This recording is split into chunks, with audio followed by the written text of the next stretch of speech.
porque eu já estou sendo oferecido por aspersão de sacrifício, e o tempo da minha partida está próximo. Combati o bom combate, acabei a carreira, guardei a fé. Desde agora, a coroa da justiça me está guardada, o qual o Senhor, justo juiz, me dará naquele dia, e não somente a mim, mas também a todos os que amarem a sua vinda. Olá, meus irmãos, graça e paz da parte do Eterno. Eu sou Elisama Santos, sejam bem-vindos ao nosso canal. E hoje nós vamos estudar de forma introdutória. É claro que depois eu irei postar os outros vídeos, os últimos dias do apóstolo Paulo. E nós vamos nos fundamentar na segunda carta que ele escreve a Timóteo, capítulo 4, dos versos 6 ao 18. Então, esta é a última epístola que Paulo escreve a Timóteo, é o registro da sua última vontade, é o seu testamento à igreja, né? Lembrando que Paulo está na prisão romana, em uma prisão romana, não é a primeira prisão, é a segunda prisão em Roma. Lembrando que na primeira ele foi preso em Jerusalém, de Jerusalém ele foi para Cesareia e depois para Roma, porque ele pede para ir para lá quando ele apela para César. Então nessa primeira prisão ele estava em uma prisão domiciliar, né? De forma confortável, entre aspas, e de lá ele escreve as chamadas cartas da prisão, que são Efésios, Filipenses, Colossenses e Filemon. Porém, nessa segunda prisão, ele está em uma masmorra chamada Masmorra Mamertina. Isso era uma prisão que ficava no subsolo.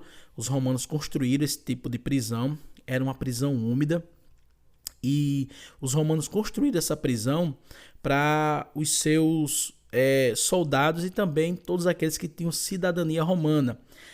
Interessante é que todos aqueles que iam para a prisão mamertina, de lá eles seriam executados, né? Quem ia para a prisão mamertina, eles seriam executados. Ali era uma ponte para a morte. Quem fosse para uma prisão como esta, já estava lá sabendo que iria morrer. Quando saísse dali, ele já ia enfrentar a morte. Essa prisão ficou muito conhecida, né, no Império Romano, porque, como eu falei, ela foi construída para pessoas que tinham cidadania romana, para soldados, todos aqueles que faziam parte de Roma, direto ou indiretamente. Então, Paulo está preso agora em uma prisão como esta. Não é mais uma prisão domiciliar como na primeira prisão. Então, Paulo, ele é o autor desta carta e ele escreve essa carta para quem? Para Timóteo. Timóteo é o destinatário desta carta. E qual é o propósito da carta? Bom, pedir a presença de Timóteo em Roma, a gente vê isso nos próximos versículos, e admoestá-lo contra os falsos mestres, a gente também vê isso nos versos posteriores, e animá-lo em seus deveres e fortalecê-lo contra as perseguições vindouras. Paulo estava querendo passar ali a responsabilidade para Timóteo, né, aconselhando, falando com ele referente aos falsos mestres, como ele deveria tratar os obreiros. Então, Paulo está ali passando o bastão para Timóteo. Então, nos versículos que nós lemos, no primeiro versículo, Paulo diz assim: porque eu estou sendo oferecido por aspersão de sacrifício. A palavra aspersão significa jogar água sobre alguma coisa, ou até mesmo no chão. O sacerdote no Antigo Testamento, ele aspergia o sangue sobre o sacrifício, né, e sobre o altar. Mas também havia aquele sacrifício de libação, que era feito com vinho. O vinho era derramado sobre o sacrifício. Então a ideia que Paulo está dizendo aqui é que ele já está sendo derramado, né, em cima do sacrifício. Ele entendia que a sua morte era uma oferenda derramada sobre o sacrifício do cordeiro. Ou seja, eu já estou sendo entregue, derramado. Eu estou concluindo aqui a minha missão. Eu estou sendo entregue como sacrifício. A ideia que Paulo dá com a palavra aspersão é essa, né, de ser um sacrifício derramado, jogado sobre o Cordeiro de Deus. Isso é muito interessante. E por que ele fala isso? Porque, como eu falei, ele estava em uma prisão mamertina. Ele sabia que dali ele enfrentaria a morte, até porque Nero estava furioso com os cristãos e não estava dando oportunidade para nenhum cristão ser absolvido. E por último, ele usa uma palavra muito interessante, né? Quando ele diz assim, e o tempo da minha partida está próximo. A palavra partida, aqui no grego, anausis, era usada em algumas circunstâncias. Primeiro, aliviar alguém de uma carga. O que é que ele está dizendo aqui com partida? Né? Está dizendo que está sendo recebendo alívio, né? Está tirando agora esse peso desse corpo corruptível. Agora ele vai ser livre em Cristo Jesus totalmente, né? Uma liberdade plena, uma santidade plena. A outra palavra para partida é soltar um prisioneiro. Paulo está dizendo, estou sendo solto desta materialidade, desta carne, deste templo frágil, corruptível. Eu agora estou encontrando o Cristo. Eu agora estou sendo liberto deste mundo. A outra palavra também aqui de partida significa levantar acampamento, deixar a tenda temporária e voltar ao lar. Essa palavra também era usada dentro do contexto militar. Quando o soldado dizia assim, vamos agora porque é hora da nossa partida, né? Então era como se ele estivesse dizendo, vamos levantar acampamento, né? Desarmar aqui as nossas tendas e vamos voltar para o lar. Então Paulo está dizendo aqui, eu estou voltando para o lar, eu estou voltando, louvado seja o nome do Senhor, para casa, né? Que é a eternidade com Cristo, que é o céu. Aí ele continua, combati o bom combate. A palavra que ele utiliza aqui para combate é agon. Então dá a ideia de uma competição na arena romana. O que é que Paulo está dizendo aqui? Que o evangelho é uma luta constante. E ele mesmo falou que não é contra a carne, nem contra a sangue, né? É uma luta espiritual. Mas ele usa aqui uma palavra que dá a ideia de uma competição romana, de luta travada, de espada. Mas ele diz que o combate não é ruim, é um bom combate. É um combate bom, é prazeroso, apesar de todas as dificuldades, apesar de todas as lutas, apesar de todas as tribulações. É um bom combate, apesar de tudo. Louvado seja o nome do Senhor. Eu combati o bom combate. Aí ele continua, né? Eu acabei a carreira, né? A sua carreira tinha acabado. Eu completei a carreira.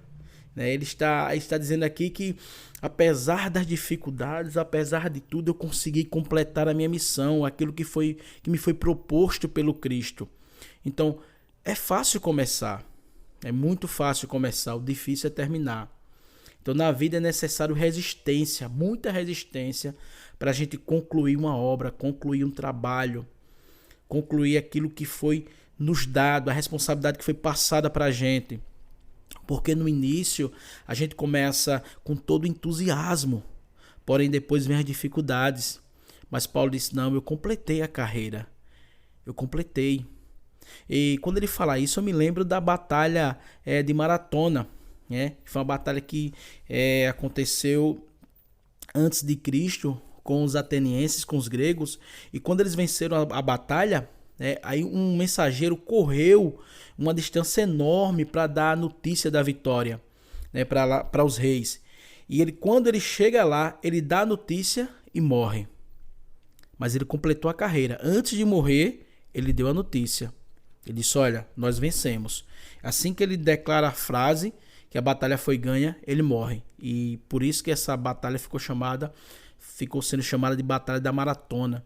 Porque esse jovem mensageiro correu do lugar da batalha até a Grécia, e era uma distância muito longa. Tanto é que quando ele chegou lá, ele morreu. Mas antes de morrer, ele concluiu a sua missão, que era dizer que os gregos venceram. No versículo de número 8, ele diz assim, desde agora a coroa da justiça está guardada, qual Senhor, justo juiz, me dará naquele grande dia, não somente a mim, mas também a todos que amarem a sua vinda, ou seja, ele diz aqui que a coroa dele já está guardada. Ele sabia que Nero iria condená-lo. Paulo tinha noção disso. Ele sabia que o juiz dele, terreno ali, seria Nero. E ele não seria absolvido por Nero. Mas ele diz assim: o justo juiz me dará uma coroa. O justo juiz me dará naquele dia uma coroa. Ele está dizendo, é como se ele estivesse dizendo aqui: mesmo que Nero me condene, eu sei que Nero vai me condenar, mas Jesus, o justo juiz, ele já me justificou, ele revogou o veredito, né? E ele não só revoga o veredito, como ele me dá uma coroa de justiça, né? Ele revoga o veredito e me dá uma coroa de justiça.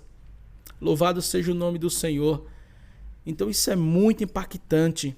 A noção que Paulo tinha, né, que ele já estava partindo, que a hora dele estava chegando, mas que tudo aquilo que ele fez, o bom combate, concluiu a carreira, tudo isso foi para o reino de Deus. E ele sabia que ele tinha uma recompensa. Amém, irmãos? Essa é a primeira parte do nosso vídeo. Eu vou concluir até os versos, até o verso número 18. E eu creio que Deus vai nos ajudar a concluir esses versos em nome de Jesus Cristo. Meus irmãos, se você ainda não é inscrito no canal, se inscreve, deixa o seu like aí, compartilha esse vídeo para que outras pessoas também tenham possibilidade de adquirir um pouco do conhecimento, tá certo? Graça e paz da parte